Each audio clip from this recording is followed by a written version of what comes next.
It is during our darkest moments that we must focus to see the light. Namaskar, welcome to PT Pointers, and in this video, we will cover major headlines of the Hindu, Indian Express, and Press Information Bureau. So, without wasting any time, let's start today's discussion.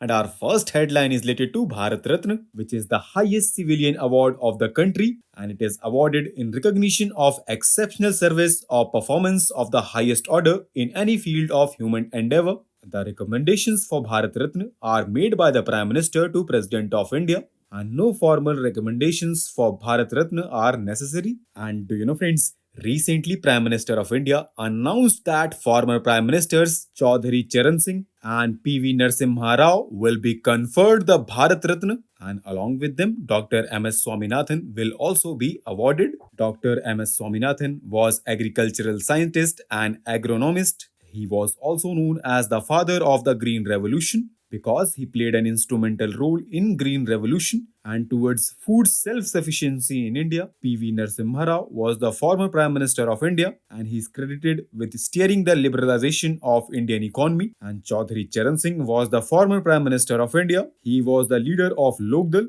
and credited as the leader of farmers in North India. Our next headline is related to preamble, and it is in the news because Supreme Court is hearing a petition to delete the words socialist and secular from the preamble. And do you know, friends, preamble was amended only once in December 1976 to introduce the words socialist and secular, and the phrase unity of the nation was replaced with unity and integrity of the nation. And the changes were made in the preamble through the 42nd constitutional amendment during the emergency. And in the Keshav Nand Bharti case in 1973, Supreme Court held that preamble is a part of the constitution, hence can be amended, subject to the condition that no amendment is done to the basic structure of the constitution. Our next headline is related to Sada Tanseek, which is a joint military exercise between Indian Army and the Royal Saudi Land Force. It is recently concluded and it was aimed to achieve interoperability between the two forces and acquaint each other with operational procedures and combat drills.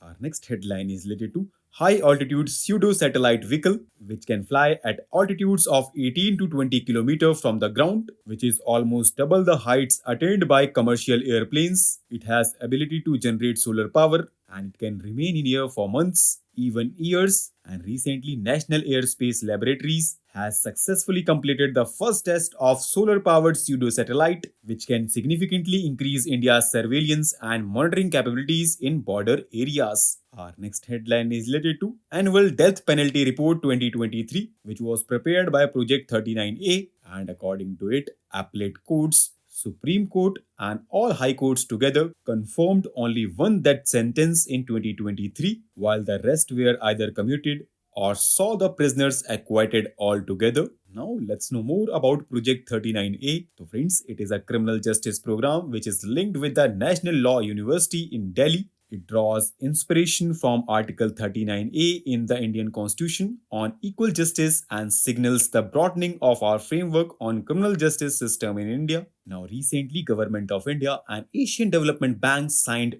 $200 million loan to strengthen flood and river bank erosion risk management along the 650-kilometer long main stem of the Brahmaputra River in the state of Assam. And do you know, friends, Asian Development Bank was established in 1966 and it has 68 members. ADB assists its members and partners by providing loans, technical assistance, grants, and equity investments to promote social and economic development. Our next and last headline is related to Sovereign Gold Bond Scheme, which are government securities dominated in grams of gold. This scheme was launched in November 2015 and it is aimed to reduce the demand for physical gold. These bonds are issued by Reserve Bank of India on behalf of the Government of India and they are sold through scheduled commercial banks. It is restricted for sale to resident individuals, Hindu undivided families, trust, universities, and charitable institutions. The maturity period is 8 years with an option to exit the investment after the first 5 years. And interest on gold bonds shall be taxable as per the provisions of the Income Tax Act 1961. So, with this,